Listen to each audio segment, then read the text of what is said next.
Life. Poem 1, Success.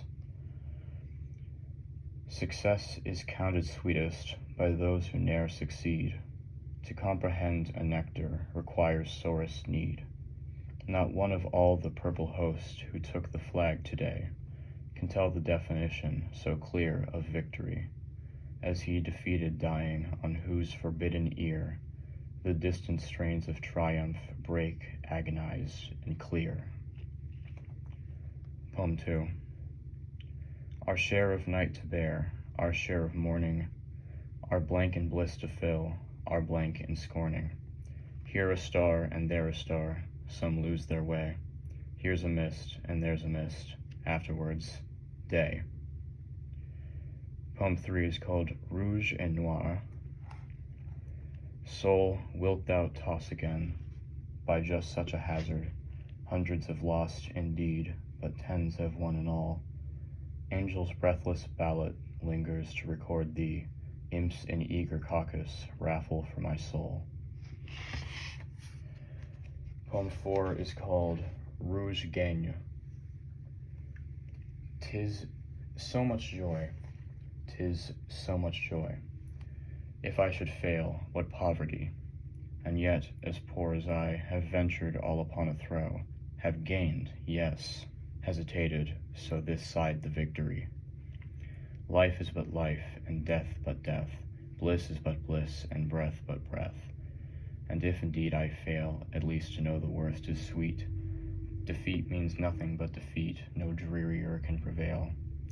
And if I gain, O gun at sea, O bells that in the steeples be, at first repeat it slow, for heaven is a different thing, conjectured and waked sudden in, and might o'erwhelm me so.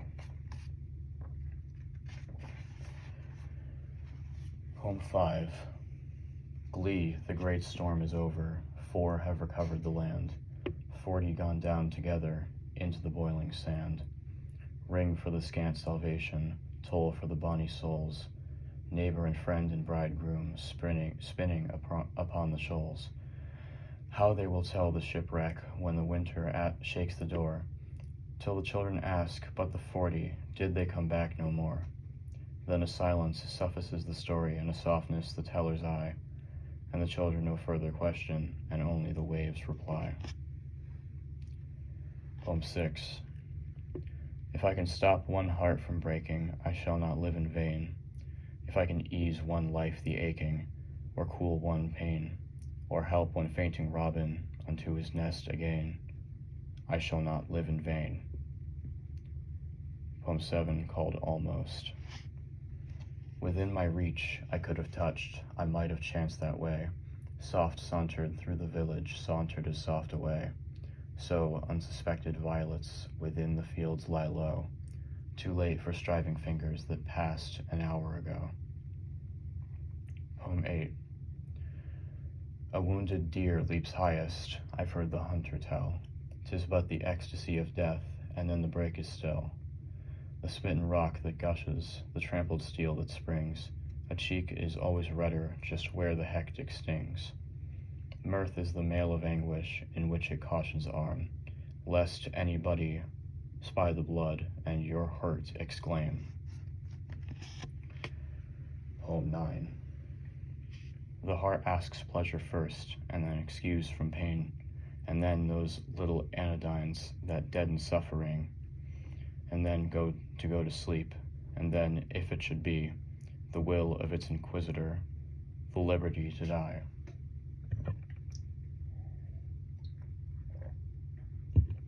Poem 10. In a library. A precious, moldering pleasure it is to meet an antique book, in just the dress his century wore, a privilege, I think, his venerable hand to take, and warming in our own, a passage back or two to make to times when he was young, his quaint opinions to inspect, his knowledge to unfold, on what concerns our mutual mind the literature of old. What interested scholars most, what competitions ran, when Plato was a certainty, and Sophocles a man, and when Sappho was a living girl, and Beatrice wore the gown that Dante deified, facts centuries before. He traverses familiar, as one should come to town, and tell you all your dreams were true. He lived where dreams were sown. His presence is enchantment, you beg him not to go.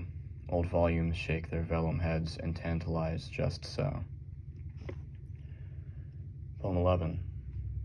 Much madness is divinest sense to a discerning eye. Much sense the starkest madness, 'tis the majority. In this as all prevails, assent and you are sane. Demure, you're straightway dangerous, and handled with a chain. Poem 12. I asked no other thing, no other was denied. I offered being for it, the mighty merchant smiled. Brazil, he twirled a button, without a glance my way. But madam, is there nothing else that we can show today? Poem 13, called Exclusion. The soul selects her own society, then shuts the door. On her divine majority, obtrude no more. Unmoved, she notes the chariots pausing at her low gate. Unmoved, an emperor is kneeling upon her mat. I've known her from an ample nation, choose one, then close the valves of her attention, like stone. Number 14, The Secret. Some things that fly there be, birds ours the bumblebee, of these no elegy. Some things that stay there be, grief hills eternity, nor this behoveth me. There are that resting rise, can I expound the skies, how still the riddle lies. Poem 15 is called The Lonely House. I know some lonely houses off the road, a robber'd like the look of, wooden barred and windows hanging low, inviting to a portico, where two could creep, on one hand the tools, the other peep, to make sure all's asleep. Old-fashioned eyes, not easy to surprise. How orderly the kitchen looked by night, with just a clock, but they could gag the tick, and mice won't bark, and so the walls don't tell, none will. A pair of spectacles ajar, just stir, and almanac's aware. Was it the mat winked, or a nervous star?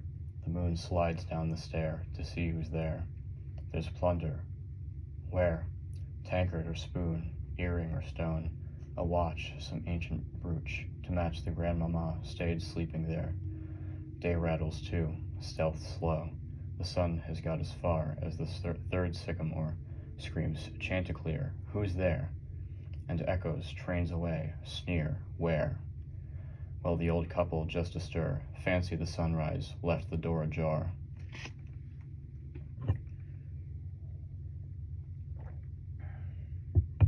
Poem 16. To fight aloud is very brave, but gallanter I know, who charge within the bosom the cavalry of woe, who win and nations do not see, who fall and none observe, whose dying eyes no country regards with patriot love. We trust in plumed procession, for such the angels go, rank after rank, with even feet and uniforms of snow. Poem 17, Dawn. When night is almost done and sunrise grows so near that we can touch the spaces, it's time to smooth the hair and get the dimples ready and wonder we could care for that old faded midnight that frightened but an hour. Poem 18, The Book of Martyrs. Read sweet how others strove, till we are stouter, what they renounced, till we are less afraid, how many times they bore the faithful witness, till we are helped as if a kingdom cared. Read then of faith that shone above the fagot, clear strains of hymn the river could not drown, brave names of men and celestial women passed out of record into renown. Poem 19, The Mystery of Pain. Pain has an element of blank, it cannot recollect when it began or if there were a day when it was not. It has no future but itself, its infinite realms contain. Its past enlightened to perceive new periods of pain. Poem 20. I taste a liquor never brewed, from tankards scooped in pearl. Not all the vats upon the Rhine yield such an alcohol. Inebriate of air and eye, and debauchee of dew. reeling through endless summer days from inns of molten blue. When landlords turn the drunken bee out of the foxglove's door, when butterflies renounce their drams, I shall but drink the more. Till seraphs swing their snowy hats, and saints to the window run, to see the little tippler leaning against the sun. Poem 21, a book. He ate and drank the precious words, his spirit grew robust. He knew no more that he was poor, nor that his frame was dust. He danced along the dingy days, and this bequest of wings was but a book, what liberty a loosened spirit brings. Sorry, I didn't realize that was the end of the poem. I accidentally went on to the next one. It's all right.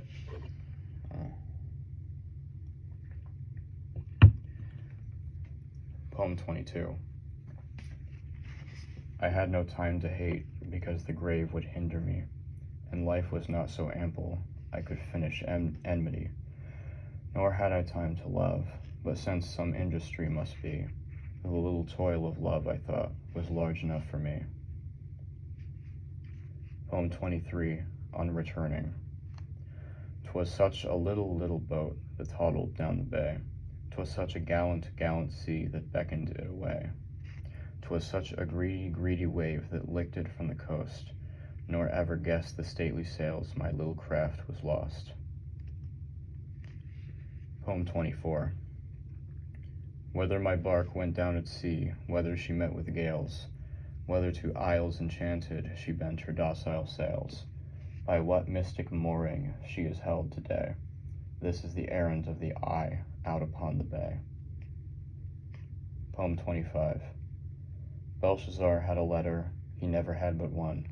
Belshazzar's correspondent, concluded and begun.